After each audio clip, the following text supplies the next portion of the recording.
நாமக்கலில் மது போதையில் காரை ஓட்டி வந்து விபத்தை ஏற்படுத்திய நபரை பொதுமக்கள் பிடித்து போலீசில் ஒப்படைத்தனர்.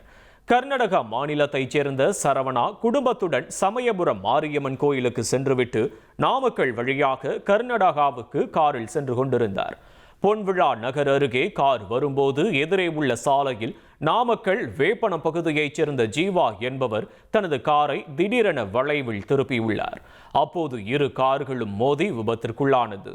இதில் விபத்தை ஏற்படுத்திய ஜீவா மது போதையில் காரை ஓட்டி வந்தது தெரியவந்தது.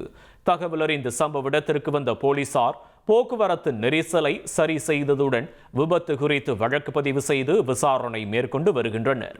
இதனிடையே மது போதையில் காரை ஓட்டி வந்து விபத்தை ஏற்படுத்திய ஜீவாவை அங்கிருந்தவர்கள் தாக்கியதாக தெரிகிறது. இதையடுத்து அவரை இருசக்கர வாகனத்தில் அமர வைத்து போலீசார் சிகிச்சைக்காக மருத்துவமனைக்கு அனுப்பி வைத்தனர். இனி செல்லும் இடமெல்லாம் செய்தி. தந்தை டிவியின் வாட்ஸ்அப் சேனலை ஃபாலோ பண்ணினா செல்ல இருக்கும் இடமெல்லாம் செய்தி. இதோ QR கோட் இப்பவே ஸ்கேன் பண்ணுங்க, ஃபாலோ பண்ணுங்க.